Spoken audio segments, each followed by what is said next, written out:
O que a filosofia, o ateísmo, o ceticismo, o agnosticismo e a religião têm em comum? A percepção, narrada na história da humanidade, de que existe alguma coisa muito errada no homem, e eles não sabem como ajudá-lo. Diga-se de passagem, só o campo do marketing é que olha para o homem com algum otimismo. Todas as outras ciências humanas olham para o homem e percebem que há alguma coisa muito errada com ele. Quando você vai estudar os códigos de leis, os mais antigos desde o Egito, passando pelo código de Hammurabi, o código de Ishtar lá na Babilônia, o código de Moisés, os 10 mandamentos, os códigos gregos, o positivismo, o direito moderno, todos eles têm em comum de que o homem precisa ser freado, precisa de sanções. Ele não consegue viver livremente porque ele é perigoso. As regras e as leis são uma declaração tácita, uma confissão clara de que o homem é perigoso. Veja bem, não é então um casuísmo, uma ideia meramente religiosa de que o homem precisa de salvação. Você que me ouve, seja você um religioso ou não, lá no seu íntimo você sabe o que disse Plauto 2 séculos antes de Cristo: o homem é o lobo que devora o próprio homem. O homem é perigoso. Francis Bacon vai chancelar esta verdade, assim como John Locke, e todos nós tememos uns aos outros.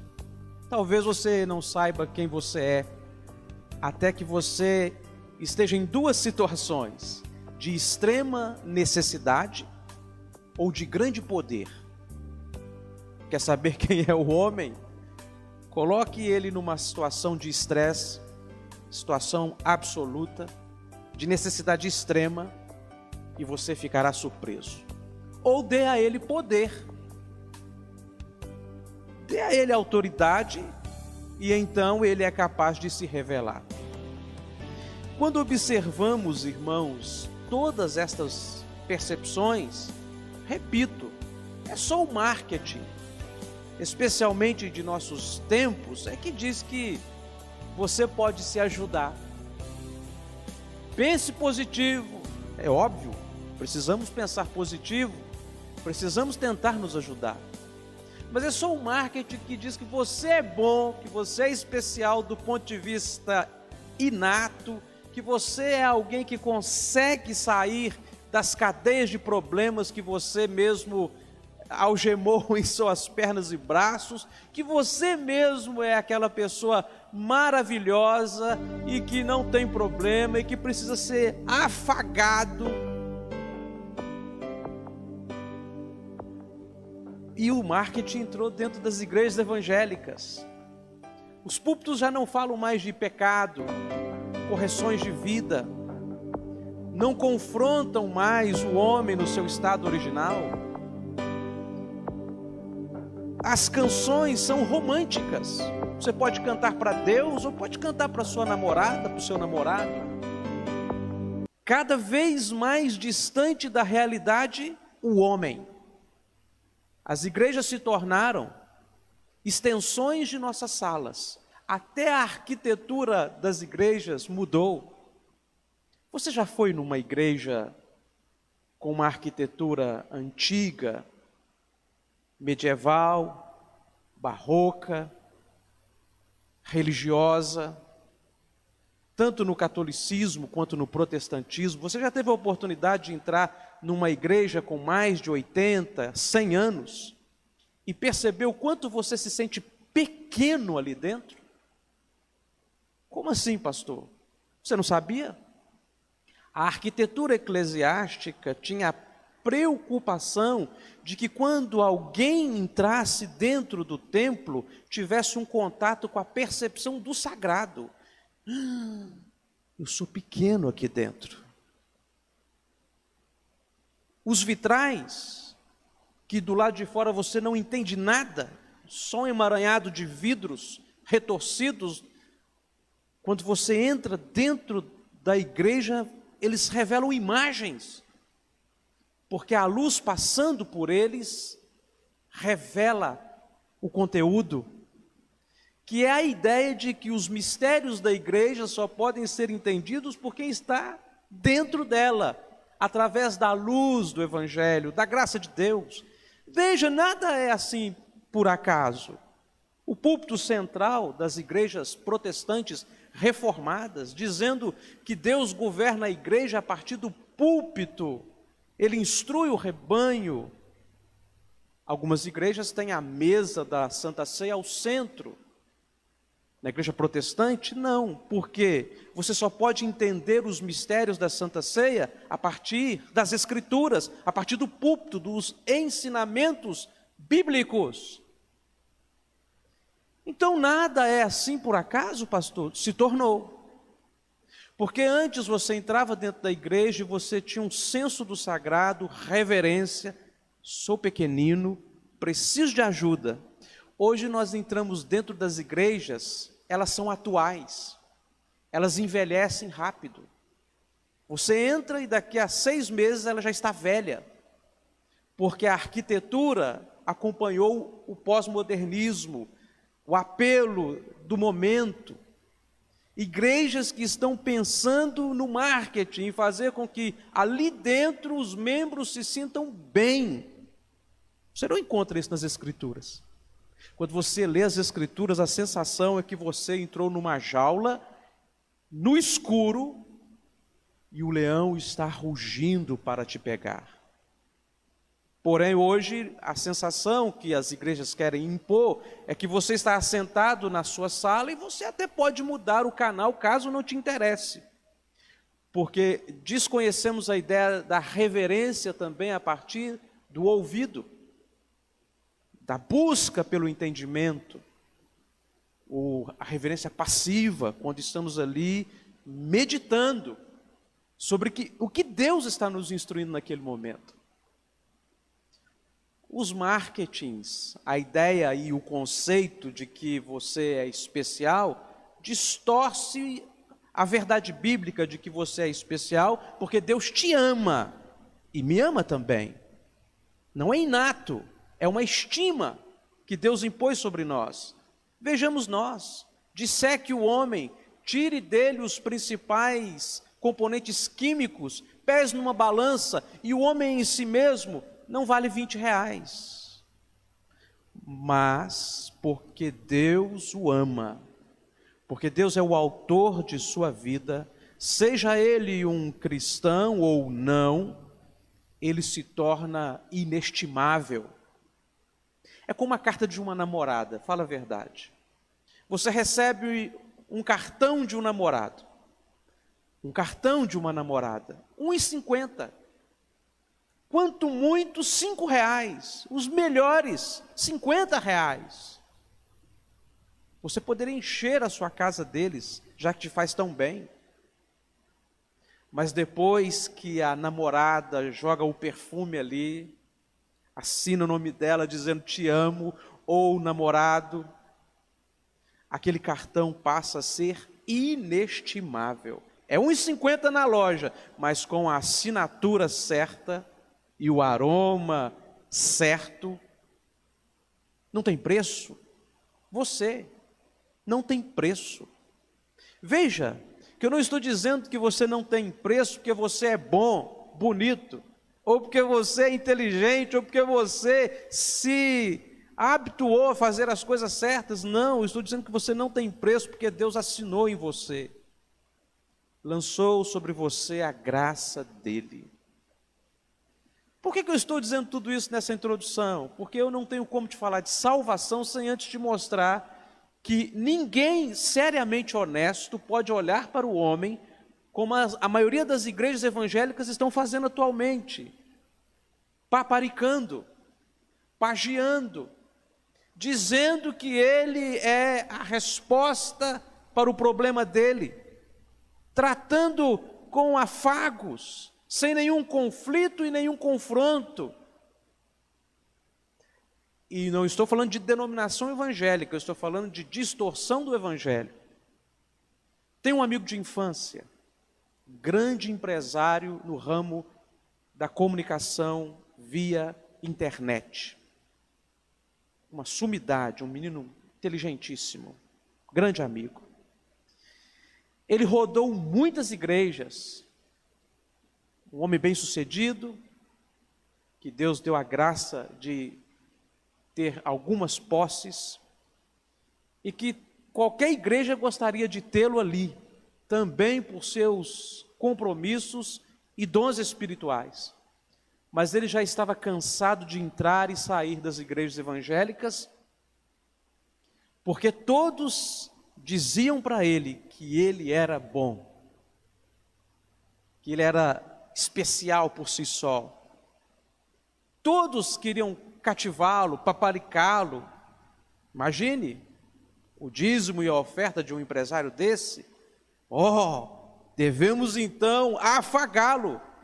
E ele me disse que ele entrou numa igreja presbiteriana e lá do púlpito o pastor estava confrontando o pecado dele, dizendo: você não vale nada por si mesmo.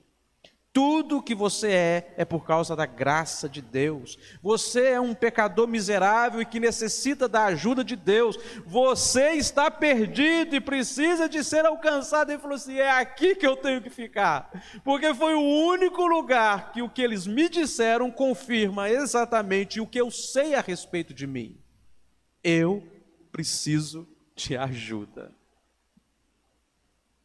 Obviamente, as igrejas precisam ser agradáveis, mas não agradadoras. Não podemos agradar as pessoas, porque esta não é a intenção do evangelho. A primeira coisa que é dita, quando você lê Gênesis capítulo 1, é que este homem teve tudo e se rebelou contra Deus, e Deus precisou vir em seu socorro.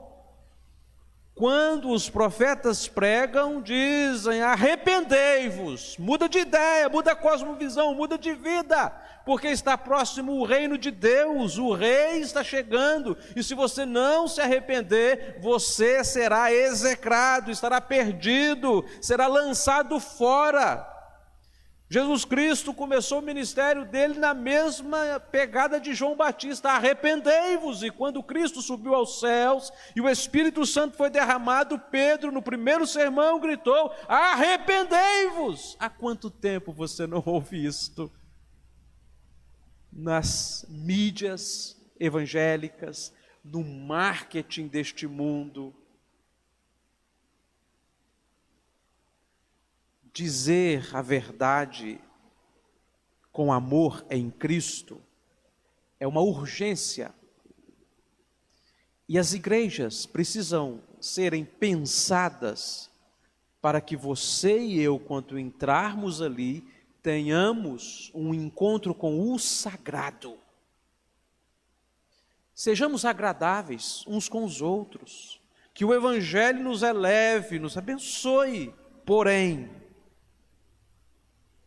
não podemos pensar que uma igreja se encherá de verdadeiros crentes sendo agradados por mecanismos e métodos de marketing. Obviamente que não. Quando os discípulos estavam mais desnudos e chocados diante da evasão dos seguidores de Cristo, Jesus então virou para os que sobraram e falou assim: e vocês? Podem ir também. Aí Pedro tomou a frente pelo grupo e disse: para onde iremos, Senhor? Não tem outro lugar para ir. Não existe solução para as nossas vidas longe do Senhor. Longe de Ti, tudo é ruína e desastre. Para onde iremos se só tu tens a palavra de vida eterna? Você já reparou que há uns 30 anos, quando você passava diante de uma igreja, você falava assim: eu não posso entrar ali, porque se eu entrar ali eu vou ter que mudar de vida. Você sabia que ali dentro era um lugar inóspito, e que você só entraria se você tivesse a noção do quanto você precisa de ajuda. Hoje em dia nós passamos na frente das igrejas e elas não nos perturbam tanto mais. As igrejas deveriam ser como arcas de Noé, para aqueles que estão lá fora soubessem, ali dentro é um lugar onde eu posso encontrar terra firme, ar seguro e vida em abundância. Não estou dizendo que aqui dentro é um lugar de pessoas perfeitas, não. Mas é um grande hospital, centro de tratamento intensivo. Veja a diferença de que você pensar que a igreja é um centro de tratamento intensivo para que você pense que a igreja é uma casa de massagem. É muito diferente. Você já visitou alguém no CTI? Imagino que você saiba o quanto eles estão ali no limite entre a vida e a morte. Muito diferente de um spa, onde você está sendo ali tratado e afagado o tempo todo. Queridos, eu não estou, em hipótese alguma, querendo trazer tristeza ao seu coração, mas lembrar a você e a mim que o homem precisa de ajuda. Aqueles que foram encontrados por Deus, e creio que todos que estamos aqui ouvindo esta mensagem fomos, precisamos de estar renovando os nossos laços espirituais com Ele, buscar os meios de graça. Quais são, pastor? Vida de oração, leitura da palavra de Deus, não para preencher apenas calendários de leitura, mas por devoção, buscar os cultos públicos e solenes para manifestar a sua fé diante dos homens e dos anjos. Cada um de nós precisamos buscar os meios de graças na Santa Ceia, no batismo, na comunhão dos santos. Veja, precisamos, irmãos, se somos salvos, e creio que somos, cada um responde por si, é claro, é em Cristo o tempo todo, mas sendo salvos, hajamos então assim como salvos. Não por menos, o pai do vazio total, do niilismo, Nietzsche, um ateu profano e professo, chegou a dizer que eu até acreditaria no vosso cristianismo se vocês se parecessem mais cristãos, com a seguinte frase: eu até acreditaria na salvação se vocês se parecessem mais salvos. E Mahatma Gandhi ao parlamento inglês, dizendo: no vosso Cristo eu creio, no vosso cristianismo não. Mas lembremos de Elias, ainda milhares de joelhos que não se dobraram a Baal. Meu amigo, meu irmão, aqui é o único lugar na face da terra que você vai ser confrontado. Sua esposa não tem coragem de falar algumas coisas, seu marido também não. Seus funcionários, e talvez o seu patrão, jamais poderá entrar em algumas esferas na sua vida. Mas aqui é o lugar onde Deus coloca o dedo riste em nossos narizes e nos chama a atenção para o nosso bem. Então não temamos a ouvir a voz de Deus, porque se Deus nos fala, é porque Ele tem interesse por nossas vidas. Salmo 103, como um pai se compadece de um filho, assim o Senhor se compadece de nós. Ele sabe que somos pó, e Ele nos ajuda. Perceba então o que as Escrituras falam em breves versículos, de um escopo total, mas pensei breves versículos aqui sobre a salvação, já botando na sua consciência que não é uma ideia religiosa, não é uma ideia filosófica, não é uma ideia psicológica. A salvação é algo que o homem percebe por si só que precisa de ajuda. O texto que separei é um texto de uma religiosa da Idade Média, e ela diz assim: lá onde os olhos da carne só veem a tragédia, os olhos da fé veem um mistério glorioso. Este crucificado é o Filho de Deus, parece arrastado pelos acontecimentos, entretanto, tudo caminha para onde ele mesmo quis e desejou. Deus, diz o apóstolo Paulo, estava em Cristo, reconciliando o mundo consigo. Aprouve a Deus, diz ainda, que em Cristo habitasse toda a plenitude e que por ele fossem reconciliadas a si todas as coisas, as que estão na terra como as que estão nos céus, pacificando-as pelo sangue da sua cruz.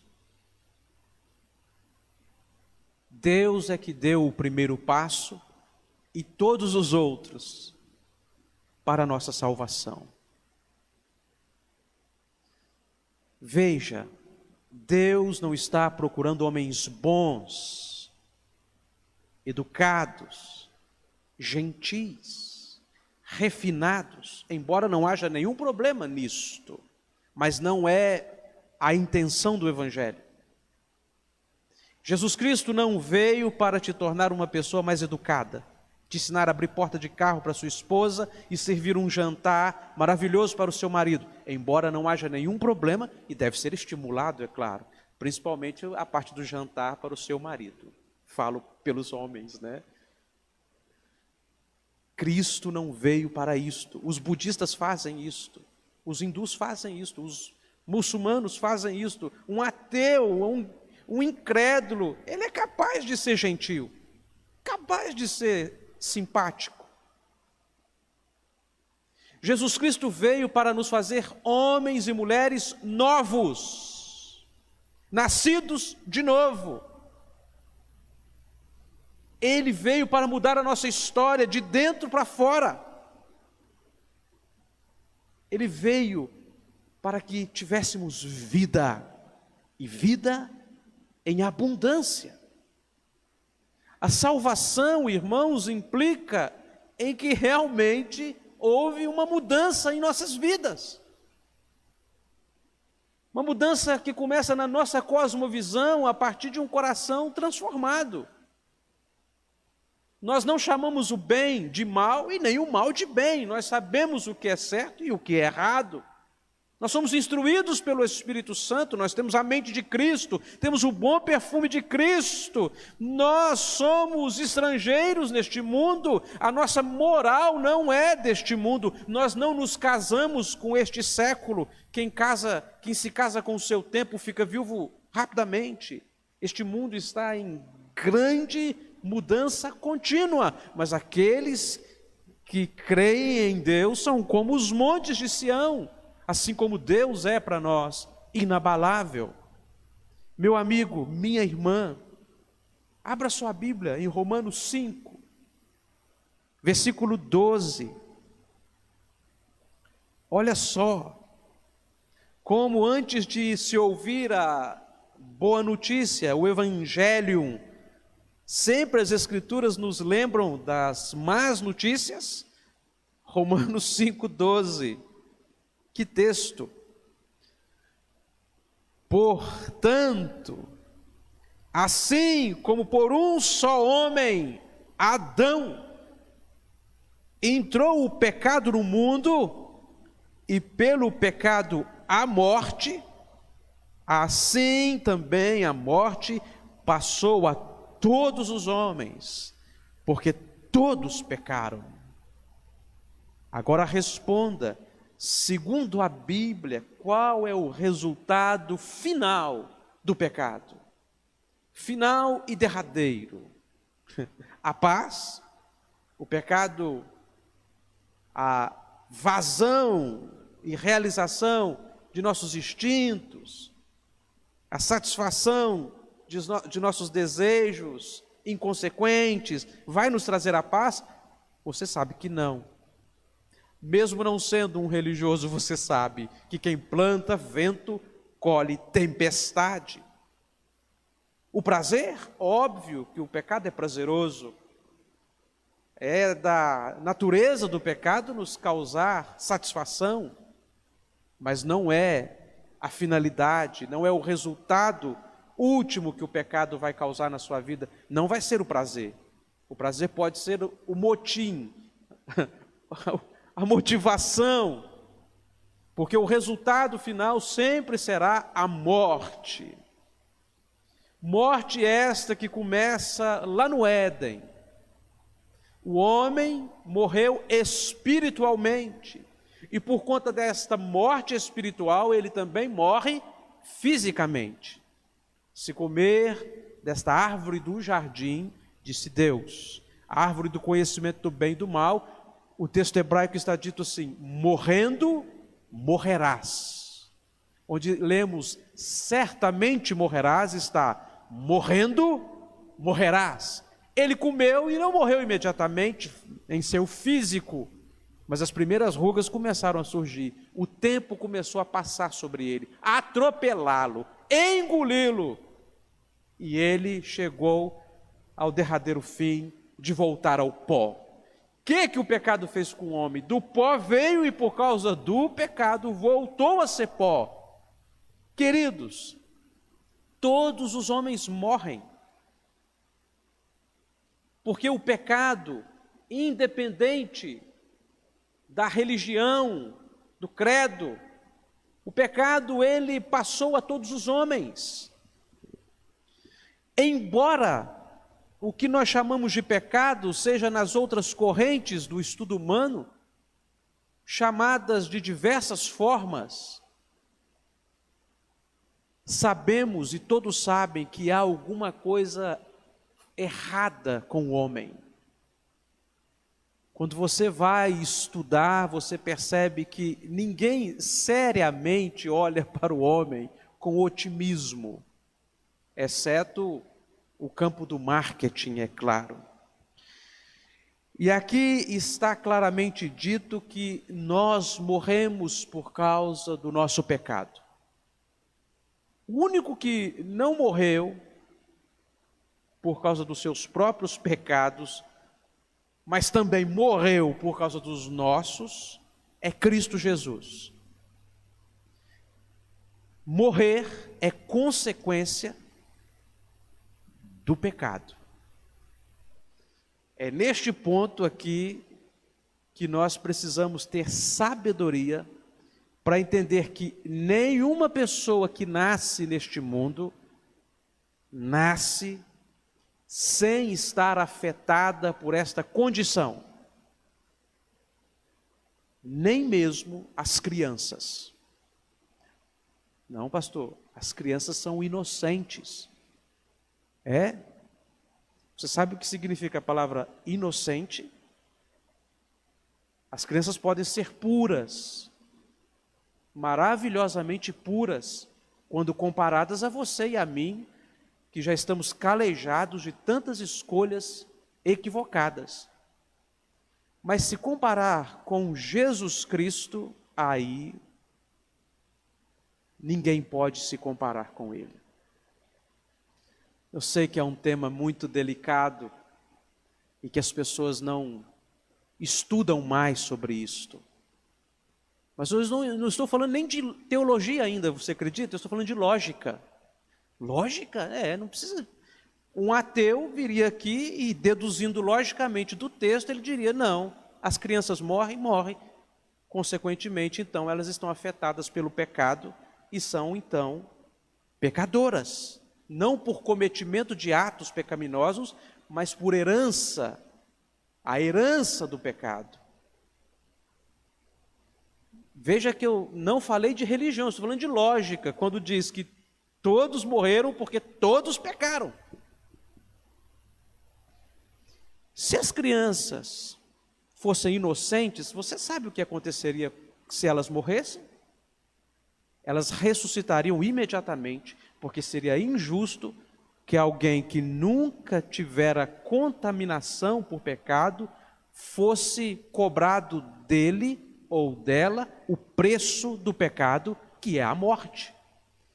Veja que eu não estou falando de teologia, estou falando de lógica, tá, queridos? Mas as pessoas olham com sentimentalismo para isso tudo, e eu já olho com ações de graças, que Jesus Cristo veio e morreu até pelas nossas crianças, salvá-las. Dizer que elas são inocentes, dizer que elas não precisam de salvação, que elas não precisam de Jesus.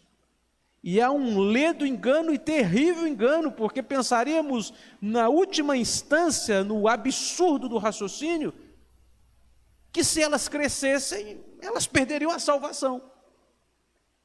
Porque já que elas são inocentes, o problema então é crescer. Veja, irmãos, que eu ainda não falei de teologia, estou falando apenas de lógica. Mas nós gostamos muito de achar que há alguma qualidade particular em nós, em nossos raciocínios. Eu olho para minha filhinha tão linda e fico pensando, como pode eu pensar isso a respeito dela? Mas eu percebo que ela está crescendo, envelhecendo, e isso significa que o tempo está passando sobre ela, que as células dela estão se multiplicando, que ela está viva, e que ela é gente, e que ela é herança de Adão também, e que eu preciso protegê-la, e que ela precisa de Jesus Cristo. Uma vez eu falei isso num estudo numa igreja presbiteriana e eles não gostaram muito, não porque a igreja presbiteriana e as igrejas reformadas não tivessem essa compreensão, mas porque hoje as pessoas gostam mais de pensar com o coração do que olhar para as escrituras e ouvi-las. Ao final encontrei com esta mulher que quase me bateu na porta da igreja, e essa mulher então me parou na rua e disse: pastor, o senhor está certo. Eu vi num programa de televisão de uma igreja herética, diga por sinal, e eles disseram a mesma coisa que o senhor, neste ponto. Falei: então você ouviu na televisão e você acreditou? Amém. Até as igrejas mais distorcidas percebem que as crianças precisam também de ajuda, de salvação. Por que, pastor, você entrou neste assunto para falar de salvação? A salvação não é opcional, irmãos. Não é algo que nós podemos escolher ou deixar de escolher. É algo que precisamos. Veja alguém dando seus últimos suspiros, abocanhando o ar, vindo à tona e afundando novamente. Você acha que ele tem a salvação por opção quando está sendo afogado? Não, ele precisa de que alguém pule lá e o resgate, ele precisa de ajuda, e isto é salvação. Você não salva alguém que saiba nadar e que está bem, você salva alguém que não pode se ajudar. Não estou falando de teologia ainda, estou falando de lógica, mas vamos seguir. Está escrito em João 3,16, o bom, irmãos, que a Bíblia fala da má notícia, mas ela diz que a boa notícia sempre prevalecerá, que o Evangelho é o poder de Deus para a salvação de todo aquele que crê. João 3,16, abra sua Bíblia, eu sei que você sabe de cor. Porque Deus amou o mundo de tal maneira que deu o seu Filho unigênito, para que todo que nele crê não pereça, mas tenha a vida eterna. Deus amou o mundo de tal maneira. João não soube expressar que maneira é esta, embora tivesse sido inspirado por Deus e falasse numa das línguas mais filosóficas que já foram escritas, a língua grega, que tem uma capacidade de definição tremenda, ele não achou palavras para descrever o que é o amor de Deus por ti e por mim. Ele só disse, de tal maneira. Assombroso, quando você encontra homens inspirados por Deus, não encontrando palavras deste mundo para descrever o mundo por vir, que você já tem agora no seu coração. De tal maneira. Aí, pastor, amou todo mundo. Nem sempre a palavra todo mundo é todo mundo. Imaginemos que você convidou alguém para o aniversário do seu filho e mandou convite para 100 pessoas, e naquele dia 100 pessoas compareceram. E você perguntou para sua esposa, veio todo mundo? E ela disse, todo mundo. Eu acho que você não quis dizer que a Ásia inteira baixou ali, nem a Europa e nem todo o Brasil. Quando você diz todo mundo, você não está incluindo os 6 a 7 bilhões de pessoas deste planeta na festa de aniversário do seu filho. Obviamente que não. Se você entende que todo mundo é todo mundo irrestritamente, você então está usando a compreensão de maneira equivocada, porque nem sempre a palavra todo mundo significa isto. Ficou muito claro o exemplo e na Bíblia podemos testificá-lo. Judas, por exemplo, filho do diabo. Jesus Cristo disse, se Judas é filho do diabo e veio exatamente para trair a Jesus Cristo, e Deus o amou de tal maneira que entregou o filho para salvá-lo, fica estranho que Deus ame pessoas de tal maneira e ainda assim lance essas pessoas no inferno. Não estou falando de teologia ainda, estou falando de lógica. Porque o inferno é exatamente o oposto de amar de tal maneira. O inferno é exatamente o oposto e significa reprovar de tal maneira. E Deus é diferente de nós, Deus não se contradiz, Ele não entra em choque, Ele é imutável e verdadeiro, não há nele, diz Tiago, nenhuma sombrinha sequer de variação. Aqueles que Deus amou, Deus fará com que sejam salvos. E aqueles que Deus reprovou, estão definitivamente reprovados. Quem são? Não sei, nem os anjos sabem. Cada um de nós tem a sua própria experiência com Deus e haverá de responder com frutos que nos identifiquem com árvores saudáveis. Nossos frutos dizem muito a respeito de nós, mas há momentos que as árvores estão doentes e os frutos se azedam no pé ou se estragam. Também não podemos então julgar plenamente a vida do outro e o fórum da alma dele, porque nós não temos esta competência. Não sabemos quem é o joio e quem é o trigo, não está aqui em nós esta arte de definição. Mas na colheita os frutos dirão muito a respeito de quem é um e de quem é outro.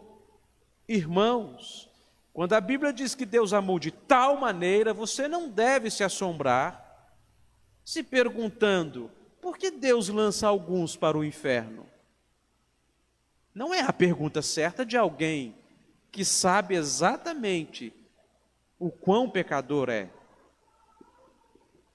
Recentemente estava conversando com um amigo meu, muito inteligente, ele me fez essa pergunta. Por que, pastor, Deus faz isso? E eu disse para ele, a pergunta certa, meu amigo, é, porque Deus não nos lançou no inferno. Porque é exatamente o que nós merecíamos diante da grande ofensa que causamos a Ele.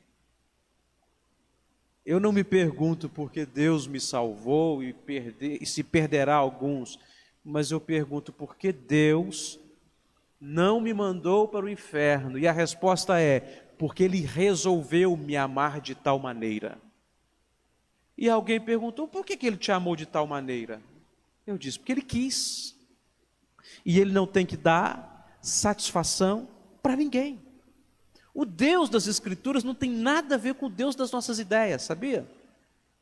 Quanto mais tempo, e eu sou pastor e digo isso de carteirinha, quanto mais tempo eu fico longe de ler as Escrituras, mais eu começo a inventar um Deus conforme a minha imagem e semelhança. Ó, mudou, eu fui imagem e semelhança de Deus, agora eu começo a imaginar a Deus. Mas quando você abre as Escrituras, Deus não dá satisfação para ninguém. Ele não está preocupado com a nossa opinião. Se você vai gostar dele ou não. Ele não está preocupado com isso. Ele age exatamente dentro da esfera da soberania dele. É Deus. Tudo pode. E fará, embora não entendamos agora, todas as coisas cooperarem para a glória dele. Não podemos falar sobre salvação sem pensarmos quem é o nosso Deus, como estou apresentando aqui, mediante o escopo da Bíblia. Deus é onipotente. Ele ama quem Ele quer, salva quem Ele quer e envia quem Ele quer para o inferno. Ele é injusto fazendo isso. Veja como nós chegamos ao fundo do poço. Nos sentamos nos tribunais do nosso orgulho para julgar Deus. Nós somos o que então? Nós somos os censores de Deus. Nós somos o Supremo Tribunal Federal da religião, que até diz se Deus é justo ou não é justo. Quem és tu, ó homem, para discutires com Deus? É a grande pergunta da carta aos Romanos. Pastor, mas dá medo dele. É claro, você tem que ter medo de Deus mesmo. Mas este medo de Deus, para nós, não é receio de Deus. É um medo honroso, reverente. É um medo que você se aproxima sabendo que Ele é poderoso para aniquilar a sua vida, mas o amor dEle por você te atraiu e Ele te trata de uma maneira singular. Imagine, numa ilustração bem humilde, você sendo um tratador de leões. Os leões são seus amigos.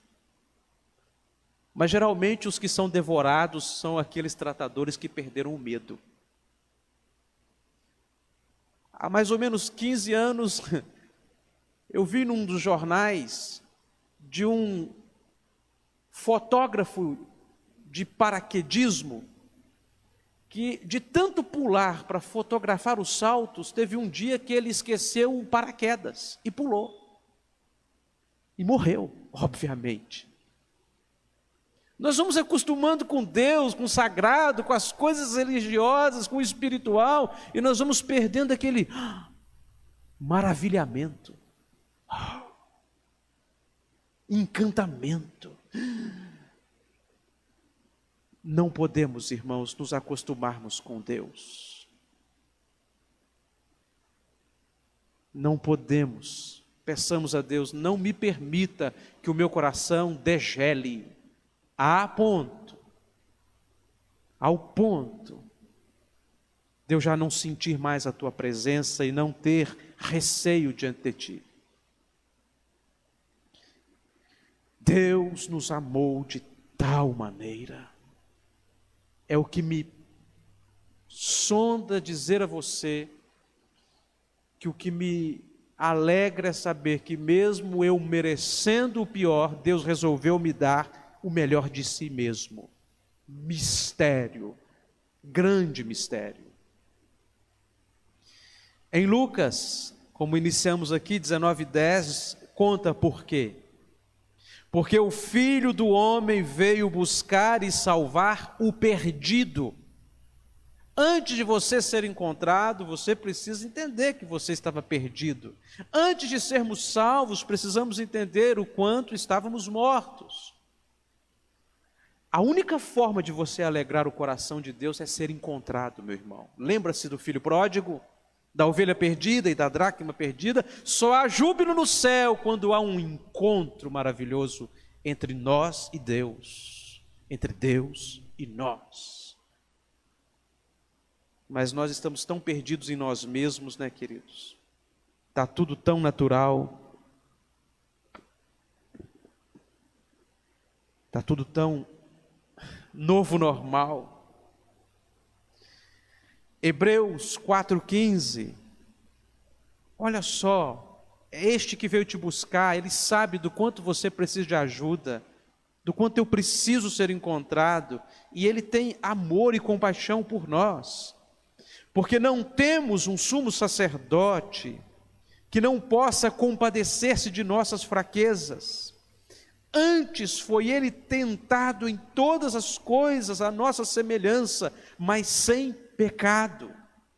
Nós não temos ao lado de Deus, é o que ele está dizendo, alguém que não conhece as nossas estenias, dramas pessoais, fraquezas, assombros, pavores, medos, tristezas, injustiças, abandonos. Tudo que você pode pensar, Cristo sentiu na carne por você e por mim.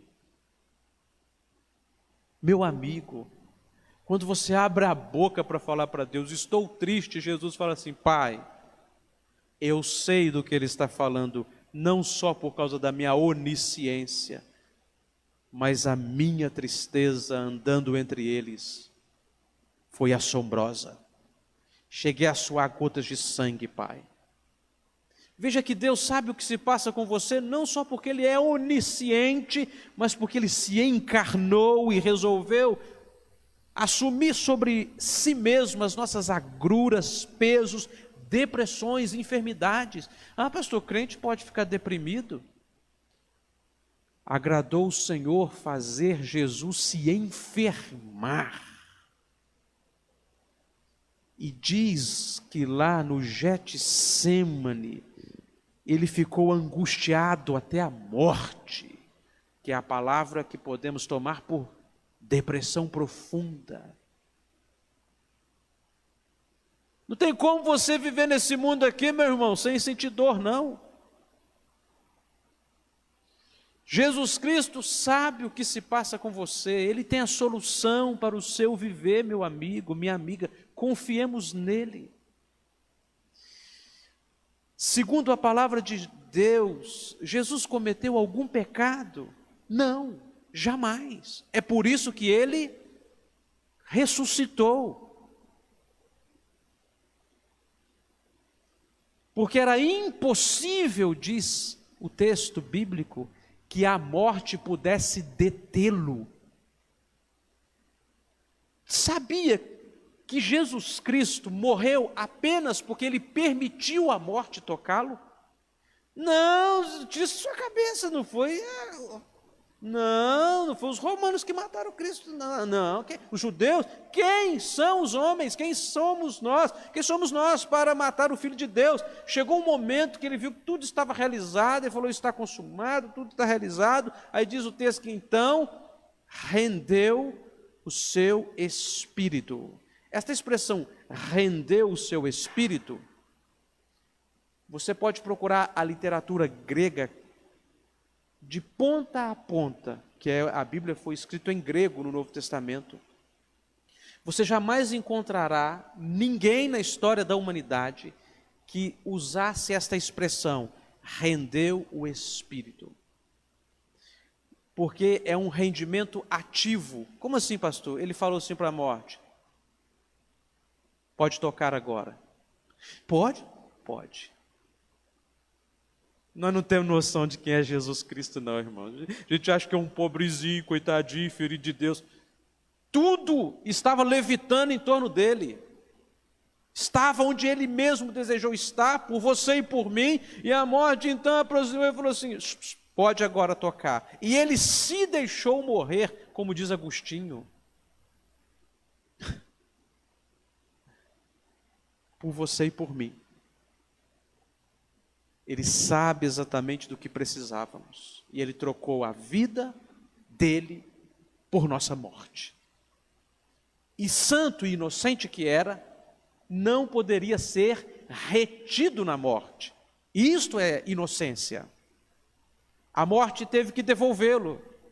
Não tem como. Porque a morte é salário do pecado e Cristo não cometeu pecado algum. Quando Cristo ressuscita, é uma declaração pública de que Deus aceitou o sacrifício perfeito, puro e eficaz de Jesus Cristo. Se Jesus Cristo tivesse cometido um deslize na vida, como querem muitas vezes dizer, que ele paquerou com... Meu Deus do céu, como o homem pode ser tão pobre em seus raciocínios? Alguém que desceu o trono da glória, sonhar com uma casinha lá na Palestina, de 2 quartos, com Maria Madalena, vivendo uma vida simples, sendo que ele era o Senhor da glória, e chegam a cachimônia e o absurdo de associar o amor de Cristo com Maria Madalena, dizendo isso, olha, ele pecou. Não faz nem sentido. Mas, se ele tivesse pecado, ele estaria morto até hoje. Mas a morte não pôde detê-lo. Como o Salmo 16 já havia profetizado sobre ele, o seu corpo não viu corrupção. Ele ressuscitou, está à direita de Deus, de onde intercede por você e por mim. Embora fosse santo e perfeito, se compadece de nós. As piores pessoas que eu já vi caminhar neste mundo são as pessoas mais perfeccionistas. Não, é claro que existem pessoas piores, mas estou falando do campo da religião.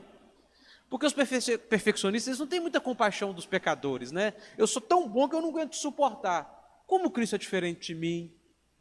Cristo é maravilhosamente bom, singularmente bom, sabe que você é pecador e precisa de ajuda, e Ele não bate a porta na sua cara.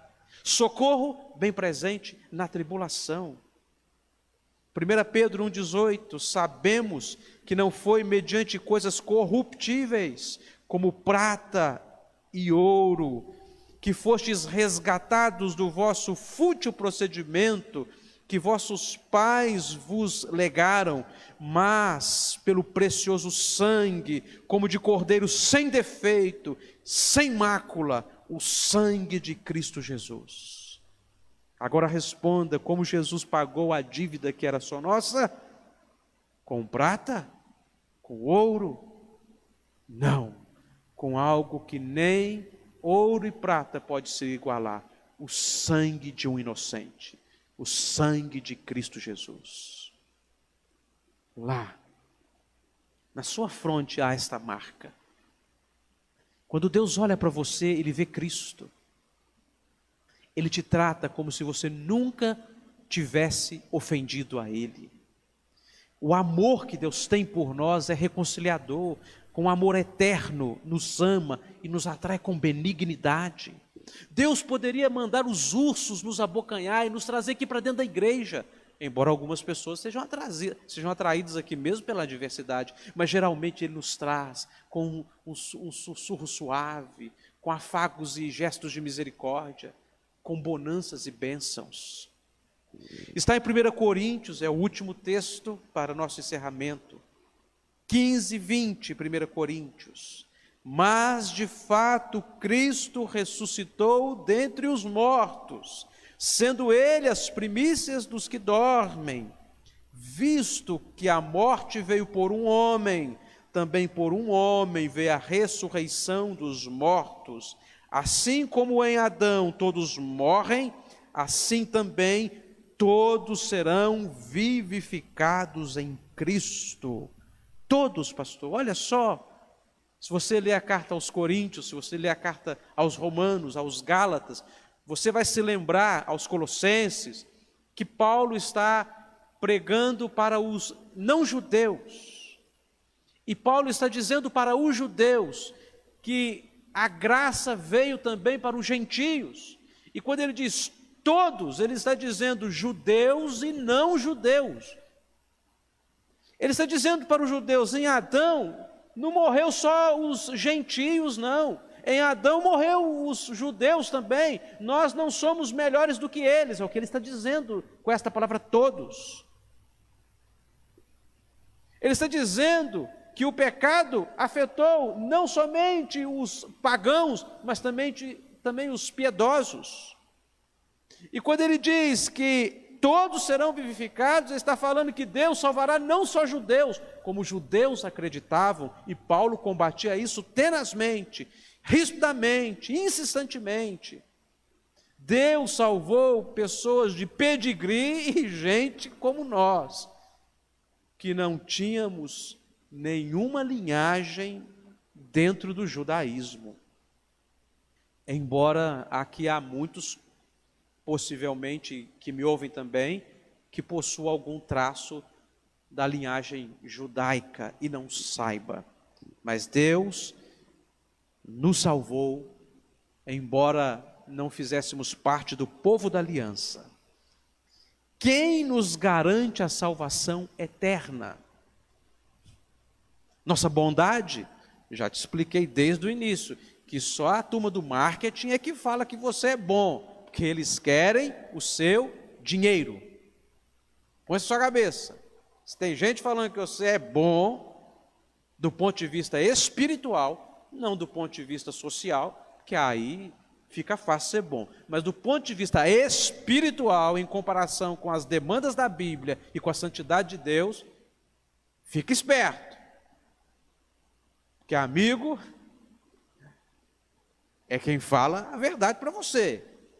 Já me disseram muitas vezes, Charles, se você não tem um amigo que te fale a verdade, arrume um inimigo, porque ele vai te falar a verdade. Mas é melhor os amigos falarem, e neste aspecto a Bíblia é nossa amiga também. E então, irmãos, não é nossa bondade, nem nossas orações, não sabemos nem orar, irmãos. Então, hora que eu estou orando, queridos, a minha mente divaga. Quando eu volto, fico até com vergonha, só a boca que está falando, mas eu estou viajando. Meu corpo já aprendeu a ficar autômato nesse sentido. Aí eu falo, Senhor, me perdoa, aí tem que concentrar de novo. Nem orar eu não sei. A Bíblia diz isso, né? Quem nos garante a salvação eterna? Jesus Cristo, o vencedor. Jesus Cristo, eu queria concluir te lembrando disso. Ele não fica diante do Pai implorando, Senhor, salva os irmãos da cidade nova, Pai. Não. Ele fala assim, Pai, cumpri meu plano, paguei, é meu, vamos salvá-lo. E Deus fala, como nós combinamos, meu filho, estão salvos. A Trindade não é um banco de negociação, não. Ah lá, Pai, salva ele. Antes da fundação do mundo, você não tinha nem pensado em existir, Deus já tinha crucificado Cristo nos decretos eternos, por ti e por mim, meu irmão. Com amor eterno eu te amei. Jesus Cristo é a nossa única chance, pelo simples fato que se você confiar em Buda, pode, mas Buda precisava de ajuda. Pergunte para Buda, o que você está procurando? A luz. Estou caçando a luz. Allan Kardec, pode segui-lo. Se você acha que convém, você está entrando numa situação de um ciclo inesgotável, de morrer, voltar para melhorar. Morre, não deu certo, deixa eu voltar para essa terra aqui para melhorar de novo. Morri de novo, você vai ficar aqui, morrendo e voltando. E você não acha que era para estar melhor esse planeta, não? De tanta gente que morreu e voltou para melhorar, era para estar melhorando, né? Só está piorando. Você pode seguir quem você quiser. Deste ponto de vista, que as suas escolhas são livres neste aspecto, porém, todos que você seguir, todos eles precisam, como você, de serem ajudados, precisam de salvação. Maria disse, a minha alma se alegrou em Deus, o meu Salvador. A igreja que diz, romana que diz que Maria nasceu sem pecado, mas a Bíblia não diz isso. A partir de um texto traduzido por São Jerônimo, que diz Maria gratia plena, agraciada, eles entendem Maria perfeita, cheia de graça, do ponto de vista que ela não há nenhum espaço nela que tenha sido afetada pelo pecado. Não me parece condizer com os textos bíblicos, jamais. Não é uma crítica, é uma observação. Eu estou dizendo que só Jesus Cristo pode tirar o homem do buraco em que ele está. Porque somente Jesus Cristo não precisava de ser salvo, não precisava de salvação, pagou a conta e te deu o recibo. Olha, está aqui, paguei por você. Eu não devo nada, mas vou pagar por você, e o fez. Eu quero concluir com esse parágrafo aqui. Dificilmente alguém morreria por um justo, pois poderá ser que pelo bom alguém se anime a morrer. Mas Deus prova seu próprio amor para conosco pelo fato de ter Cristo morrido por nós, sendo nós ainda pecadores. Lá vem o filho pródigo, maltrapilho, sujo e fedendo, e o pai corre e o beija enquanto ele está ainda sujo, maltrapilho e fedendo. Os empregados devem ter feito assim, estava vindo de cuidar porcos, e o pai o abraçou e o beijou. Exatamente assim Deus faz conosco. Ele nos encontra numa situação deplorável e não nos faz pergunta, Ele só nos dá respostas. Eu te amo, eu vou mudar a sua história. Este texto que lemos é Romanos 5, 7 a 8.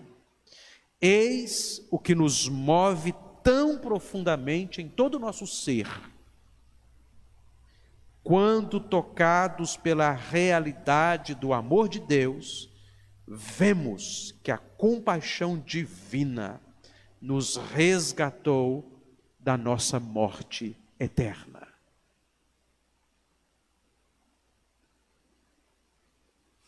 O louvor é filho da gratidão.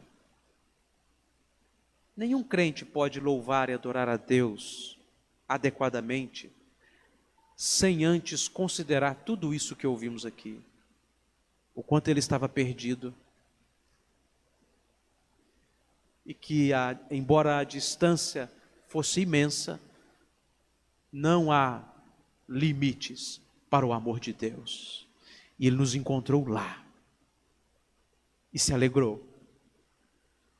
Me alegrei com a minha ovelha perdida.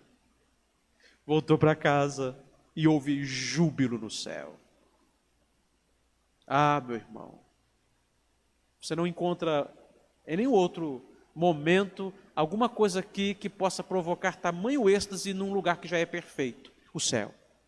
Mas no dia em que você foi encontrado, houve uma festa no céu.